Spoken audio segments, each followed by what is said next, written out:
All right, welcome back. We're at Math 1910. All right, Calc 1, Chapter 3, Section 6. We're just going to kind of briefly go over a summary of curve sketching. So we're going to bring in all the parts and pieces that we've done so far with finding the end behavior of the function, finding when the first and second derivative are equal to 0. So we're looking for what? Critical points, points of inflection. We want to find the X-intercept, any potential asymptotes and things like that as we go through and take a look at this. So we're going to analyze and sketch the graph of a function. Okay, so it really comes down to, are we always getting the best picture, right? So if we type in like f of x equals x cubed minus 25x squared plus 74x minus 20, if you put that in your y equals in your calculator, right, and you hit zoom 6, which is standard, all right, that would put it in a 10 by 10 window. You would most likely not see much, but maybe 2 lines going through that. So, you need to adjust your window. So we can see here in this example, what you might see could be deceiving. That small little hump on the left-hand side is actually really small compared to the size of this entire graph. This is the same graph, okay, in both pictures here, just the viewing window is much different. So you need to really make sure that you understand and get a broad perspective of the graph when you go through this. Okay, so it's very important that you change the viewing window when you do those sort of things. But if you don't have that with you or have that advantage, we're going to solve everything else using algebra skills that you've already had before and some existing calculus that we've learned so far in this chapter. So, when we want to analyze the graph, we always determine its domain and range, and then we want to also be able to determine any intercepts it has, whether it's an x-intercept or a y-intercept. We want to find any asymptotes, any points of symmetry.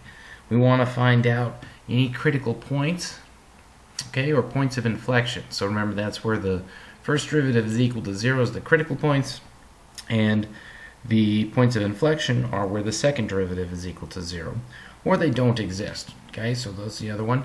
And then what did those help us find? Those helped us find the intervals on which our graph was increasing or decreasing. It impacted concavity, right? It told us if we were concave up. It told us if we were concave down, which in turn told us if we had any extrema on the graph, right? Any maxes or mins as we go through this. So let's take a look at this first example here. We want to analyze the graph of f of x equals 2 times the quantity of x squared minus 9 divided by x squared minus 4. Okay, and we're going to know how to do most of these skills, so I just kind of want to review most of them with you. Alright, so first and foremost, the easiest thing to find are like the x and y intercepts, okay? Or the derivatives, so you can kind of choose. There's no necessary order that we're going to go through here, but I'm just going to kind of walk you through each one here. So the first derivative, we can clearly see that that's a quotient rule. So low d high minus high d low all over low low. You should already know how to calculate that. I'm not going to go through all the steps. Then we have another quotient rule to get the second derivative. Once again, low d high minus high d low all over low low. Do all your algebra simplification. So now we have our first derivative, we have our second derivative, okay? And to find the x-intercepts, okay, this is just algebra, right?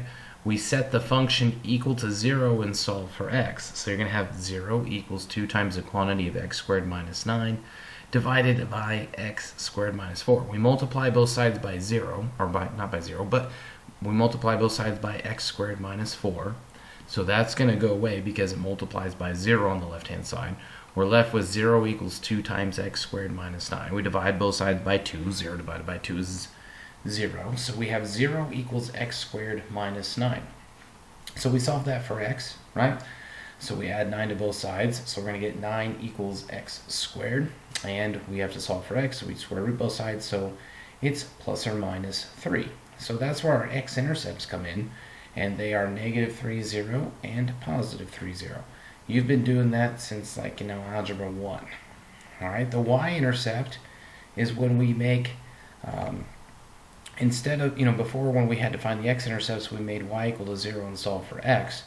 Now when we do the y-intercept, we make x equals 0 and we solve okay, for the y value. So when we substitute in and make x equals 0, we end up getting y is 9/2 for the y-intercept. So remember, that's where it crosses the y-axis, okay? We're going to keep working with this function here as I go through slides. Okay, vertical asymptotes, -2 and 2. So I'm going to step back and look at the function. Remember how we find vertical asymptotes. We have to take the limit as x approaches infinity of that function, and we have to take the limit as x approaches -infinity of that function. So remember, this gives us an infinity over infinity, but if you remember one of the rules, right, the x's, we have x squared over x squared. The exponents are the same, so the answer is the leading coefficients, which ends up being 2 over 1. So that's where the 2 comes from. 2 over 1 is 2. And then since we're going to positive infinity, it's 2, positive 2, and we're going to negative infinity, it is -2. Okay, so that's where the vertical asymptote, I'm sorry, I just lied to you entirely. Vertical asymptotes, I'm screwing with you. All right, it's when the denominator is 0. Sorry, I was getting excited and going through and talking about the horizontal asymptote. So everything I just walked through for you was the horizontal asymptote. The vertical asymptote is when the denominator is 0. We have x squared minus 4, set it equal to 0. All right, add 4 to both sides. All right, square root both sides, so plus or minus 2. So sorry about that. So that's the vertical asymptotes when the denominator is 0. Sorry about that, that mix up. The horizontal asymptotes, I just walked you through. Okay, so we had to take the limit as x approaches infinity of the original function here. Since the x squared over x squared, the leading coefficient is the answer, so the limit as x approaches infinity or as x approaches -infinity is just going to be 2 over 1, which is 2. So that's why the horizontal asymptote is 2. I walked through all that before, but vertical asymptotes, horizontal asymptotes were good. Now, sorry if I confused you, but if you re-listen, it'll all kind of make sense if you need to. I'll go over in class on the board too. Remember, critical numbers are where we set the derivative equal to 0. So you're going to have to set the first derivative 20x, all right, divided by x squared minus 4 quantity squared equal to 0. All right, and that's why it ends up being 0, because you have 0 equals 20x and divide by 20, so x equals 0. We don't have any points of inflection. Okay, let's go back and look. The second derivative, when you set that equal to 0, what happens is, you get x squared minus 4 cubed, you multiply that both sides, so it goes to 0 on the left hand side, then you divide by -20, 0 divided by -20 is 0. So we end up really with just having 0 equals 3x squared plus 4. The problem is when we subtract 4 and divide by 3, we have -4/3, and we have to square root -4/3. Well, right now we're not dealing with imaginary numbers, right? If we took the square root of a negative number, it would be imaginary. So in this case, the reason we don't have any points of inflection is because they're not real. All right, so that's why this graph has no points of inflection as we take a look. Now, the domain has to do with where the vertical asymptotes are. So the domain of this graph should go -infinity to -2, -2 to 2, and then 2 to infinity. So that's the domain, okay? In essence, we can say that it's all real numbers, except for x equals plus or minus 2, because we have division by 2. Or I'm sorry, division by 0, if we plug in 2 or -2 into the original function. See how we have x squared minus 4 in the denominator?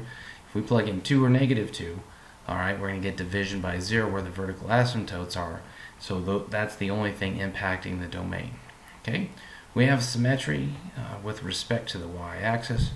All right, so remember that's if we plug in a -x and you get the same function back out, we'll have symmetry to the y-axis. We did all that in pre-calc 1, and we did it in an earlier section, all right, in this class.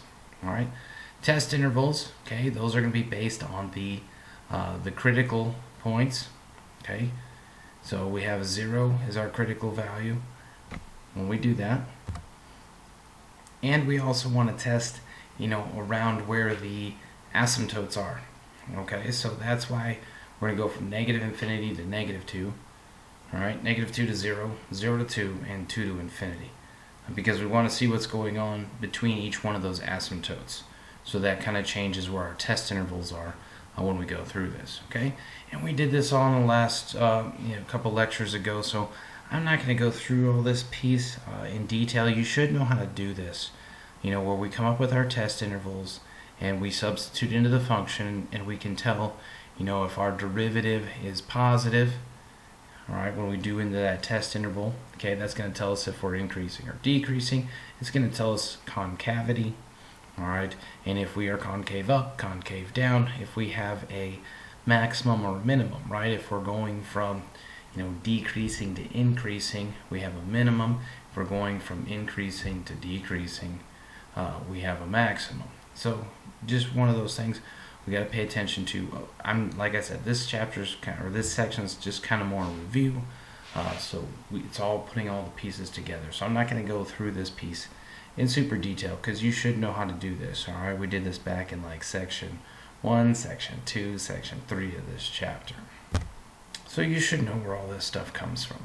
All right, other than me guiding you wrong a little bit ago on the vertical asymptotes and horizontal asymptotes, but we got that all cleared up, so we're good to go. All right, so if we were to graph this function, this is what the function would look like. We would be able to describe the horizontal asymptote as at y equals 2. We could tell when we had a relative min, relative max, because we changed from decreasing to increasing. All right, and we can, see every single thing that goes along. If we took the limit, right, that's where the horizontal asymptote comes in. The limit as x approaches infinity, all right, of the function, right? We got that as 2, the leading coefficient piece. We can see where the x-intercepts are that we crossed or calculated, right? Negative 3 and 0, that's where we're crossing the x-axis, all right, and 3 and 0. And then we can see where we found the y-intercept before, 0, 9, okay? And then we were able to find the vertical asymptote, right? Those were at x equals negative 2 and x equals 2. So we took all those pieces that we found, all right, understanding if it was increasing or decreasing, concavity, all those different things, and we put them all into this graph. Okay. Lastly, all right, one last thing we just want to talk about a little bit is if we have a rational function that has no common factors and we have a denominator that has a degree of 1, okay, we have what is called a slant asymptote. Okay, so what that happens if the degree of the numerator exceeds the degree of the denominator by exactly 1.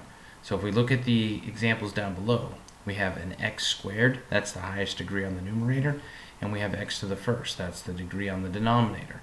So it exceeds it by exactly 1. If we had something like x cubed over x squared, we'd have a slant asymptote. If we had x to the fourth over x to the third, okay, we would have a slant asymptote because the degree of the numerator exceeds the degree of the denominator by exactly 1. All right, and if we want to find that slant asymptote, you're going to have to use actual, long division to work through this. If we did this problem, we end up getting x plus 4 over x minus 2. All right, that's our remainder piece. All right, so if we were to graph this function, okay, we can see where there's a slant asymptote. But remember that case can only occur when the numerator degree is exactly 1 higher than the denominator degree. And then you got to do the long division. If you don't remember how to do that, I'm going to cover that in class if we need to. All right, guys, that's it for this lecture. Just kind of going over how to sketch a graph with all the different calculus pieces we've done and all the different algebra stuff that you guys have done in your algebra career. So, as usual, email me if you have any questions. Let me know if we need a team meet, Zoom meet. Else, guys, have a great day. See you in class.